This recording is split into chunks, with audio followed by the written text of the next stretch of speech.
SA20లో Sunrisers Eastern Cape team వరుసగా రెండో సీజన్లో కూడా ట్రోఫీని సొంతం చేసుకున్నారు.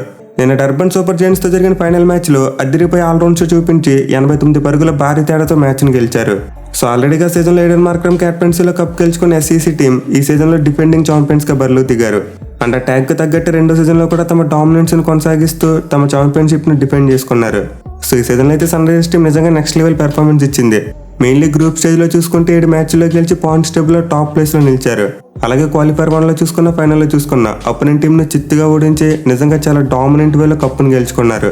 సో DSGతో జరిగిన ఫైనల్ మ్యాచ్లో సన్ రైజర్స్ టీం ముందుగా బ్యాటింగ్ చేసి 204 పరుగుల భారీ స్కోర్ కొట్టింది. అండ్ వాళ్ళ టీంలో చూసుకుంటే ఓపెనర్ డేవిడ్ వాలన్ తప్పితే మిగతా 4 బ్యాట్స్మెన్ కూడా అద్భుతంగా బ్యాటింగ్ చేశారు. మెయిన్లీ చివరిలో ట్రైస్టన్ స్టెప్స్ ఒక మెరిపెండింగ్స్ తో టీమ్ స్కోర్ను 200 పరుగులు దాటించాడు. సో అతనైతే 30 బంతులు 56 పరుగులు చేశాడు. అండ్ అతనితో టామ్ ఏబుల్ 55 పరుగులు చేయగా కెప్టెన్ మార్క్రమ్ మరియు హెర్మన్ ఇద్దరు కూడా చివరి 42 పరుగులు చేశారు. సో SEC బ్యాట్స్మెన్ అంతా కలిసికట్టుగా రాణించడంతో ఇంకా డర్బన్ సూపర్ జైంట్స్ బౌలర్స్ ఏమీ చేయలేకపోయారు. వాళ్ళ కెప్టెన్ మహారాజ్ 2 వికెట్లు తీసుకున్నప్పటికీ మిగతా బౌలర్స్ అందరూ ధారాళంగా రన్స్ ఇచ్చారు. ఇక ఈ భారీ టార్గెట్ చేసింగ్లో డర్బన్ టీం ఎక్కడ కూడా సెట్ అయినట్టు కనిపించలేదు.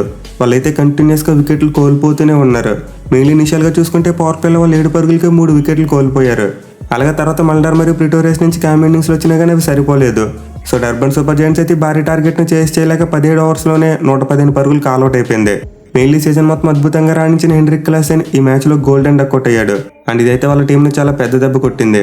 ఇక సన్ రైజర్స్ బౌలింగ్ చూసుకుంటే మార్కో ఎన్సన్, ఒటెనిల్ బాట్మ్యాన్ మరియు డానియల్ ఓరెల్ ఈ ముగ్గురు కూడా తమ అద్భుతమైన ఫామ్ను కొనసాగిస్తూ మరోసారి అపోనెంట్ టీంకు చుక్కలు చూపించారు. మెయిన్లీ మార్కో ఎన్సన్ ఏకంగా 5 వికెట్ హాలే తీశాడు. సో ఒక ఫైనల్ మ్యాచ్లో 5 వికెట్ హాల్ అంటే మామూలు విషయం కాదు. అలాగే డానియల్ ఓరెల్ చూసుకున్న పవర్ ప్లేలో మైండ్ బ్లోయింగ్ స్పెల్ వేశాడు.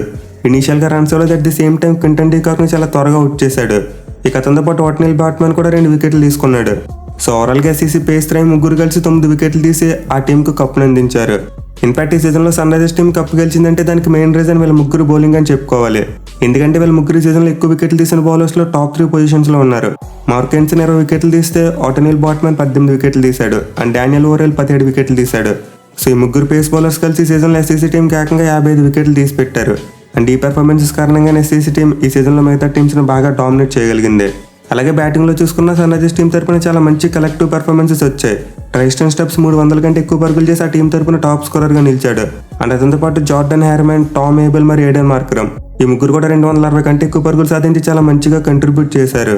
సో బ్యాటింగ్ మరియు బౌలింగ్లో చాలా మంచి కలెక్టివ్ పెర్ఫార్మెన్సెస్ రావడం వల్లే SEC టీం వరుసగా రెండోసారి ట్రోఫీని గెలుచుకోగలిగింది. బట్ ఎనివే వాళ్ళ కెప్టెన్ ఏడెన్ మార్క్రమ్కి అయితే ఖచ్చితంగా చాలా క్రెడిట్ ఇవ్వాలి. ఎందుకంటే మరోసారి అతను తన సొంత గడ్డ మీద టీంను అద్భుతంగా లీడ్ చేశాడు.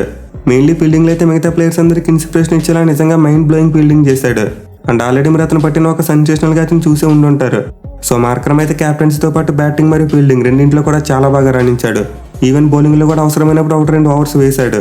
సో ఓవరాల్గా చూసుకుంటే ఒక మంచి కెప్టెన్ నాయకత్వంలో టీం గేమ్ ఆడి వరుసగా రెండోసారి సన్ రైజర్స్ టీం కప్పును సొంతం చేసుకుంది. బట్ ఎనే వీళ్ళు SA20లో కప్పులు గెలుస్తున్నప్పటికీ IPLలో మాత్రం చేతులు ఎత్తేస్తున్నారు. గత 2 సీజన్స్లో కూడా SRH టీం పాయింట్స్ టేబుల్లో లాస్ట్ పొజిషన్లో నిలిచింది. కానీ ఇక్కడ SA20లో చూసుకుంటే మాత్రం 2 సార్లు కప్ని గెలుచుకున్నారు. సో లాస్ట్ టైం SA20లో ఏడెన్ మార్క్రమ్ కప్ గెలుచుకుని ఈసారి కెప్టెన్గా రాబోతున్నాడు, ఏదో ఒక మార్పు జరుగుతుందేమో అనుకున్నాం. బట్ SRH పర్ఫార్మెన్స్లో మాత్రం పెద్దగా చేంజ్ రాలేదు. మరి ఈసారి Aiden Markram IPL SRH team యొక్క తలరాతను మారుస్తాడో లేదో వేచి చూడాలి.